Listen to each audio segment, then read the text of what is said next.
Boa tarde, obrigado pelo convite. Eu movo-me, tenho estado a perceber isto, movo num mundo um bocadinho diferente do que está a ser falado aqui.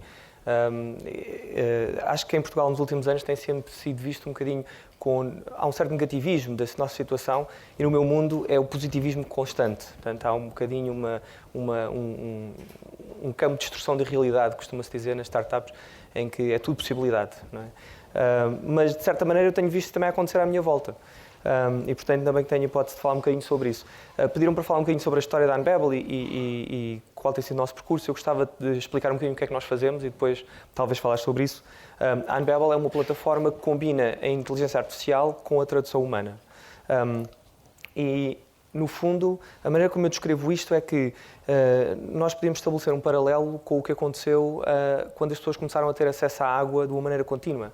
Foi uma das coisas que mudou mais a humanidade. Portanto, simplesmente o facto de se poder ter acesso a água de uma maneira contínua, ter torneiras, aumentou a produtividade humana de uma maneira enorme e a redução de doenças foi uma coisa espantosa.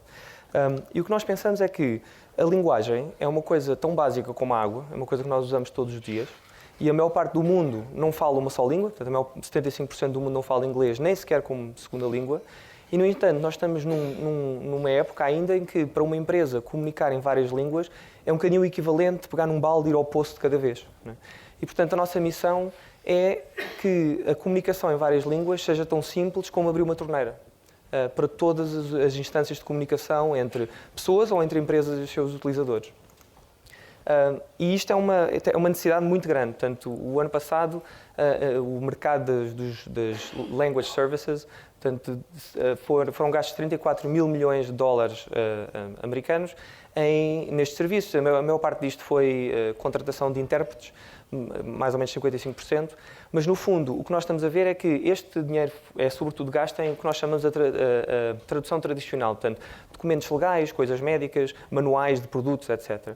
E o que nós estamos a ver é que há toda uma necessidade, hoje em dia, para qualquer empresa que esteja online, de traduzir o seu conteúdo, o conteúdo que é gerado, no fundo, de uma forma quase constante, se quer chegar a outros mercados.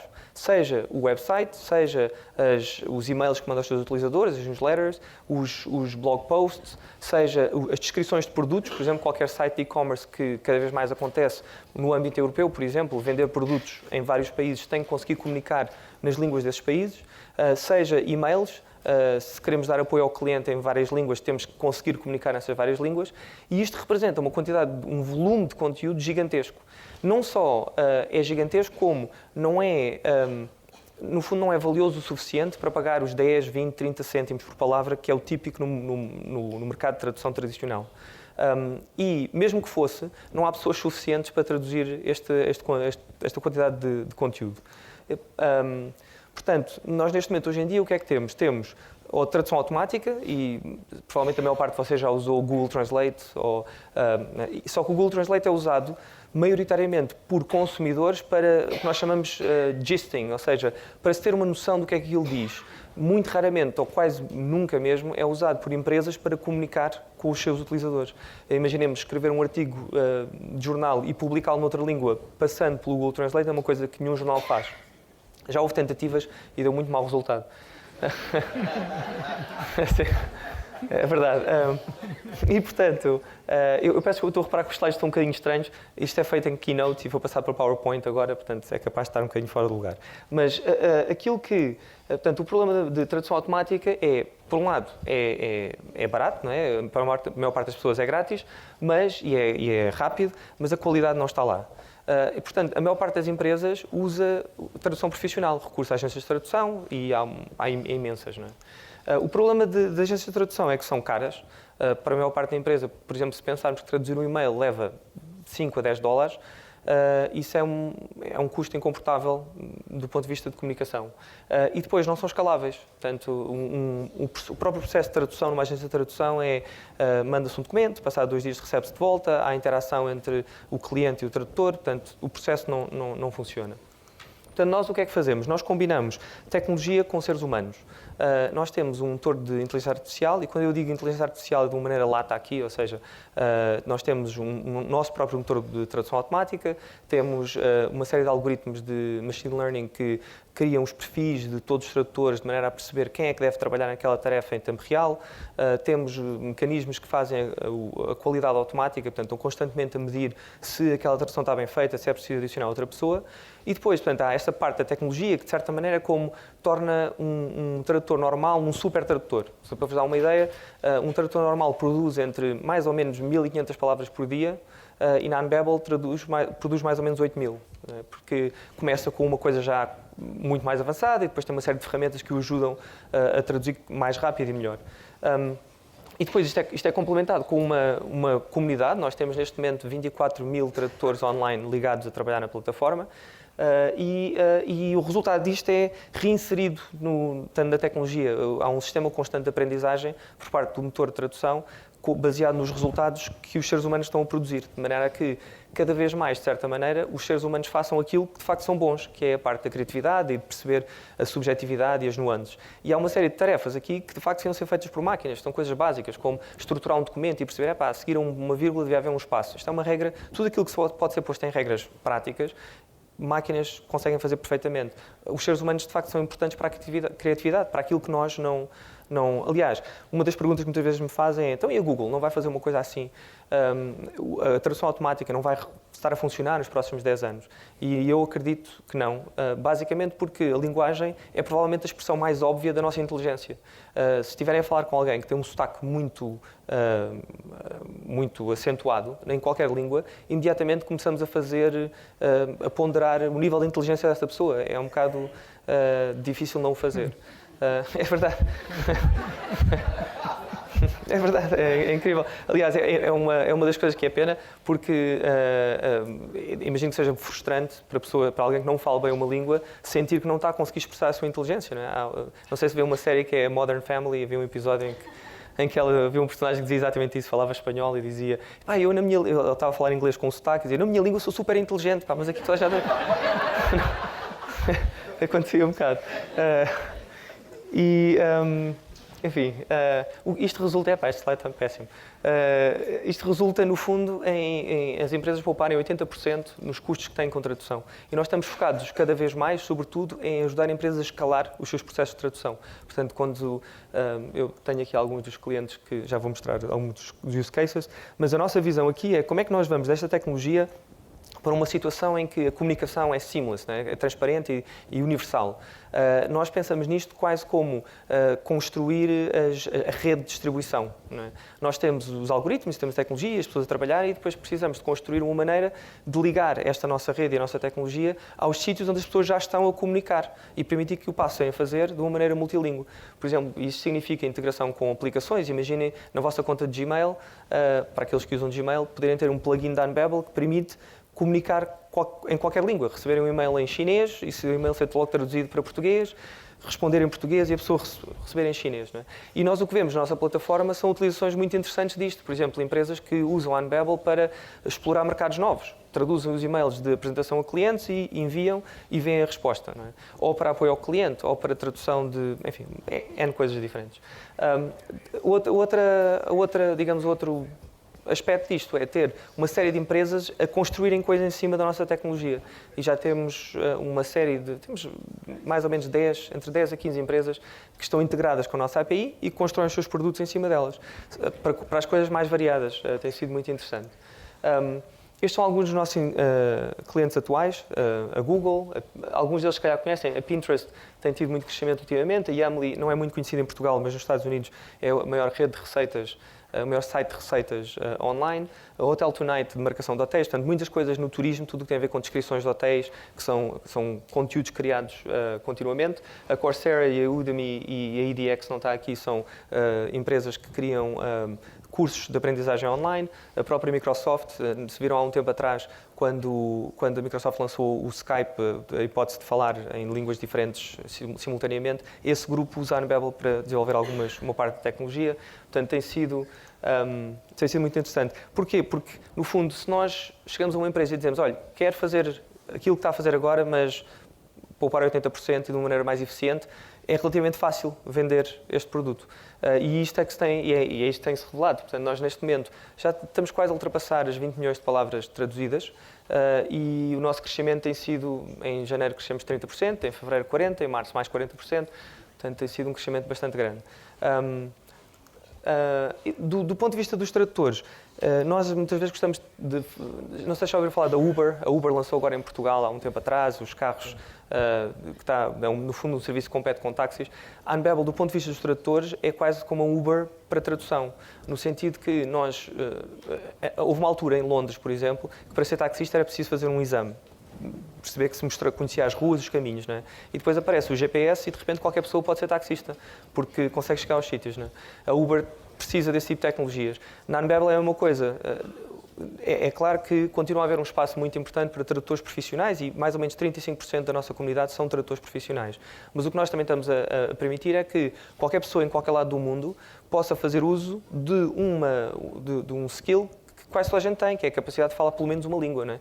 Quase toda a gente, felizmente, portanto há muito material. E nós não usamos só tradutores, por exemplo, nós temos muitas vezes processos em que no fim temos uma pessoa que só fala inglês e que já nem olha para o texto original só para garantir que o texto está traduzido corretamente, por exemplo. Não é? E não só isso, podem fazer isso inclusive a partir do próprio telemóvel. Portanto, mais ou menos 15% das nossas traduções, dos nossos utilizadores, traduzem no telemóvel em países como a Indonésia, o Brasil, etc. Portanto, e recebem até $18 a hora.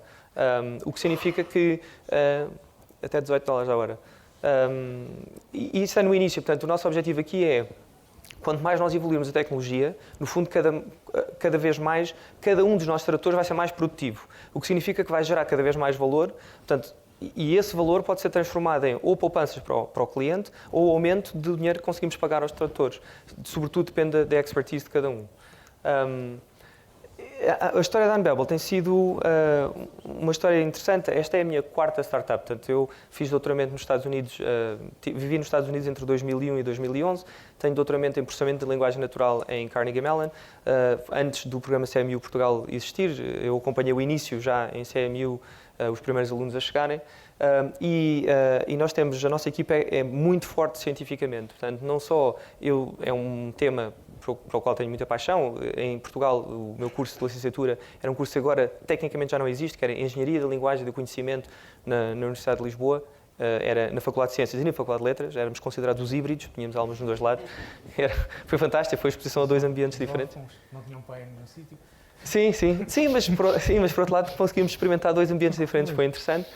O João Graça, que fez o doutoramento no técnico e em UPenn, portanto passou muito tempo também nos Estados Unidos. Portanto, temos logo de base dois doutorados na empresa. Ele fez doutoramento em tradução automática e machine learning. E depois temos, do ponto de vista de startups, é pouco comum ter uma equipa fundadora com mais do que 3 elementos, sobretudo com 5 elementos. Por várias razões, porque é difícil gerir qualquer coisa com 5 pessoas, não é? Quanto mais pessoas, mais complicado fica, a nível de tomadas de decisões, etc. Mas no nosso caso tem sido uma benesse enorme, porque somos muito complementares. Portanto, o Bruno é a pessoa que está à frente do design e UX, portanto, a interação. Temos o Hugo. O Hugo, por exemplo, tem sido um caso interessante. O Hugo, quase todos nós trabalhávamos já numa startup anterior juntos. 4 de nós. E a Sofia juntou-se a nós na Unbabel. Eu e a Sofia conhecemos... A Sofia é uma dos fundadores da BTI, uma associação aqui em Portugal, e tinha também a sua startup, e foi uma daquelas pessoas que quando eu conheci, disse, tenho que trabalhar com esta pessoa, que era fenomenal.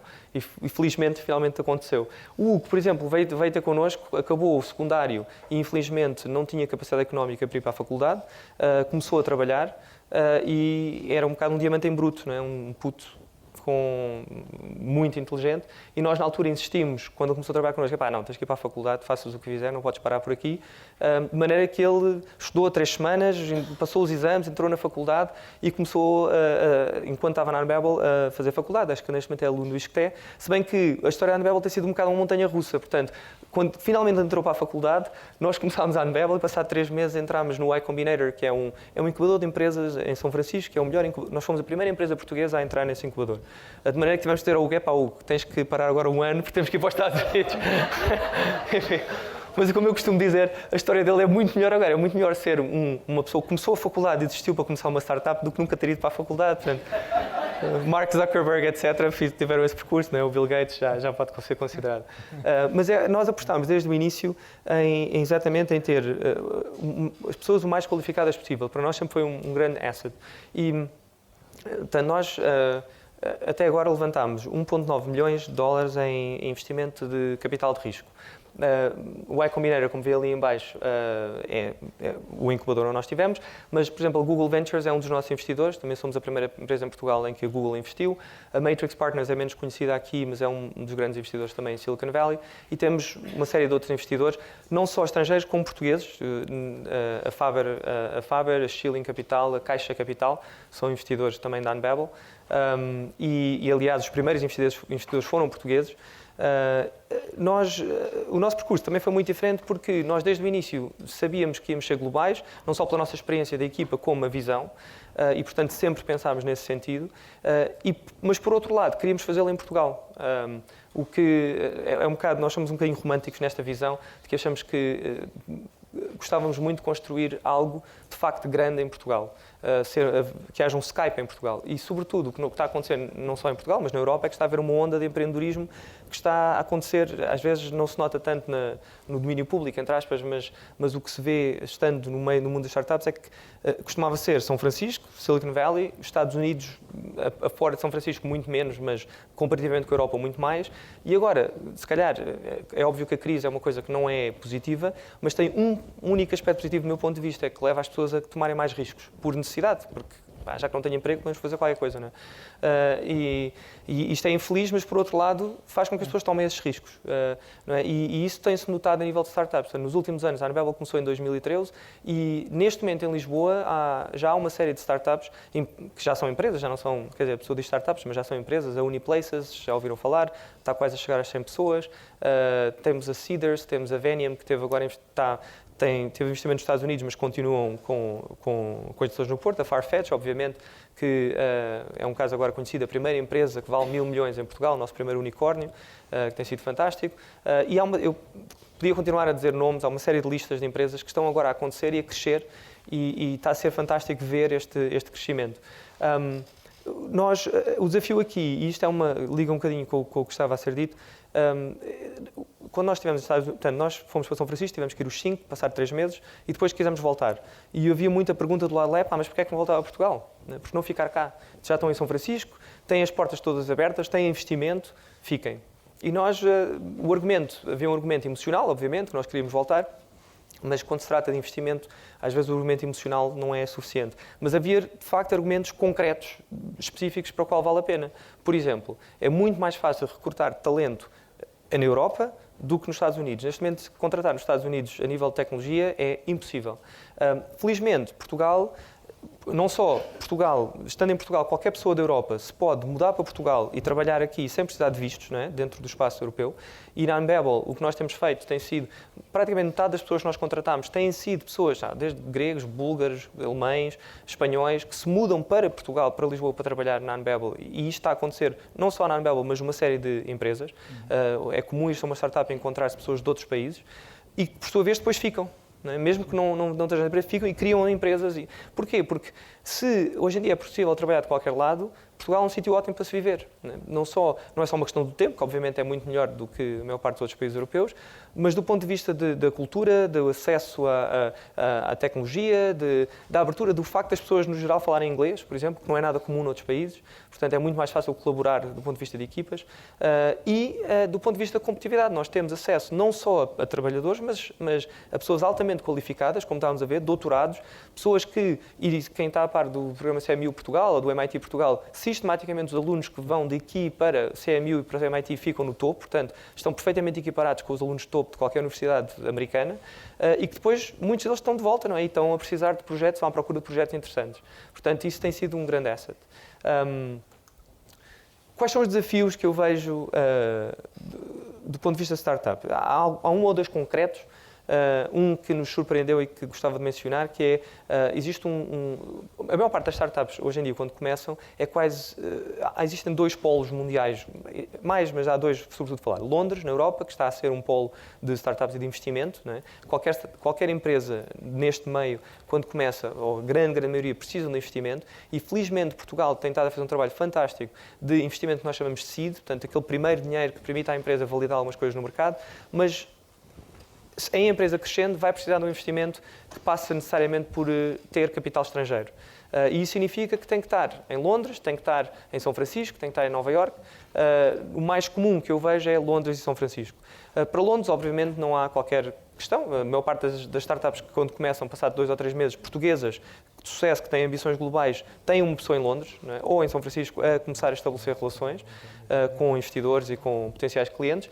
Para São Francisco, o que nós notámos e que foi, para os Estados Unidos no geral, existe um visto que se chama o E2, que, enfim, que se calhar muita gente não conhece, obviamente, mas que é um acordo entre países. E nós achámos muito estranho porque quase todos os países da Europa, inclusive a Bósnia e Herzegovina, têm este acordo. E o que isto permite é que uma empresa, quando começa, possa facilmente passar, os fundadores e mais as pessoas que estão no início, passar 2 ou 3 anos nos Estados Unidos sem ter os problemas de vistos, sem ter, portanto, facilita imenso. E Portugal não tem, não sei porquê, portanto, não sei se foi uma questão histórica que por acaso não se fez na altura, mas é algo que facilita muitíssimo este acesso, esta internacionalização.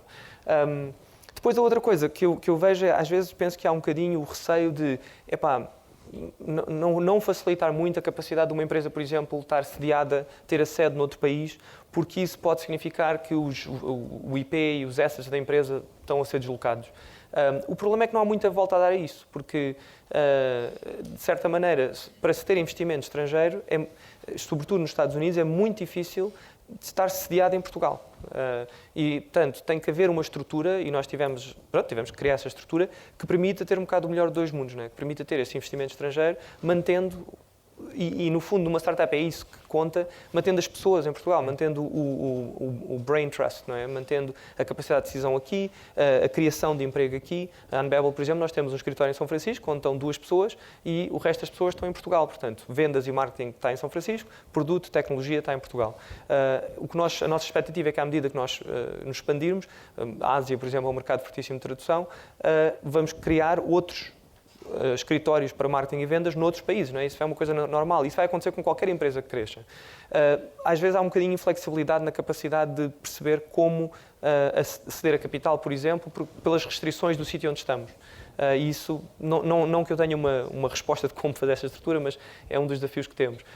Do ponto de vista de espaço, eu acho que ainda não se criou facilmente, portanto, não se criou muita distinção entre uma empresa familiar, por exemplo, e uma startup do ponto de vista de acesso a espaço. Eu vejo que já começa a haver alguns coworks, mas mesmo do ponto de vista de rendas, de alugueres, muitas vezes são pedidos como uma empresa que haja um aluguer durante X tempo e que haja um commitment, o que numa startup isso é difícil. Portanto, no geral, os fundadores estão a ter imenso risco. Só para vos dar uma ideia, nós os primeiros 6 meses da empresa não recebemos salário nenhum, não é? E eu tenho 4 filhos, portanto, é um risco sério. Mas vem do fruto de acreditar daquilo que fazemos, não é? E, portanto, é muito difícil para mim comprometer-me com uma situação em que eu diga, sim, garanto que vamos estar aqui durante um ano, se passado 4 meses ou 6 meses não receber salário, a pessoa tiver que... E não é que não haja meios legais de fechar uma empresa, obviamente que há, mas são complicados, são complexos, não são feitos para a celeridade de uma empresa que se cria rapidamente e que se está a testar modelos de negócios. E, sobretudo, depois também falta um bocadinho ainda, porque estamos ainda no início, de espaço onde se possa crescer a empresa do ponto de vista físico. Quer dizer, obviamente, eu digo isto mais da experiência de Lisboa. Fora de Lisboa há bastantes e não quero comentar em relação a Coimbra, Porto, porque estão a fazer um trabalho fantástico nesse sentido. Em Lisboa também, pelo facto de que é uma densidade populacional maior, isso ainda é um bocadinho mais difícil. Por exemplo, vejo alguns edifícios abandonados que muitas vezes penso, a Unbabel ficava muito bem ali. Não sei muito bem como aceder a esses espaços. E depois, a nível de talento, nós neste momento estamos a beneficiar, felizmente, há muito talento em Portugal, não é? Mas o que eu estou a ver não é só startups portuguesas, é uma série de empresas que estão a criar centros de desenvolvimento em Portugal, seja a Rocket Internet, seja, enfim, literalmente, cada vez que estou em São Francisco, tenho perguntas de amigos meus que estão a fazer outras startups, se podem criar uma equipa de desenvolvimento em Portugal. O que eu digo não, porque esse talento é nosso, Não é por isso, é simplesmente porque alguém que queira fazer isso tem que estar cá. É muito difícil fazer isso completamente à distância. Se bem que também já há empresas a começarem a criar esses centros que tornam isto disponível, mas eu acho que não vai continuar assim para sempre. Ou seja, se nós não conseguirmos estabelecer Portugal como um sítio onde faz sentido viver, não é? Onde faz sentido as pessoas mudarem-se para viver, vai ser difícil continuar a atrair talento desta maneira. E vamos precisar não só de talento português, como de talento estrangeiro. Não é? O que eu gostava, nós gostávamos de contrariar a tendência. Em vez de ser os portugueses irem para fora, trazer o resto do pessoal cá para dentro. Especialmente em empresas de tecnologia, se pode trabalhar em qualquer lado, porque não aqui, não é? É muito melhor, aliás, é muito mais económico. Para vos dar uma ideia, por exemplo, na Unbabel, nós temos reuniões, há uma reunião semanal que nós chamamos de All Hands, que é toda a gente. Essa reunião é feita na praia, a fazer surf. À sexta-feira à tarde, 3, 4 da tarde, se forem à praia, está lá a Unbabel. Porquê? Porque está a 20 minutos. Portanto, nós metemos no carro e vamos até ali e, de repente, é a hipótese de ter uma reunião, uma coisa que é útil, um momento entre a equipa que não é só de trabalho e que permite as pessoas perceberem, que espetáculo, como é que consigo fazer isto? Não é? Além de que é uma excelente tática de marketing, porque cada vez que vem alguém que a gente quer falar, convidamos a vir fazer surf connosco e o pessoal gosta muito. Sim. Quem quiser está convidado, podem vir. Não todos ao mesmo tempo, mas gera essa coisa. Portanto, estes são alguns desafios que eu acho que nós gostávamos de trabalhar e de ver aquilo que nós podemos ajudar. Portanto, obrigado. Obrigado.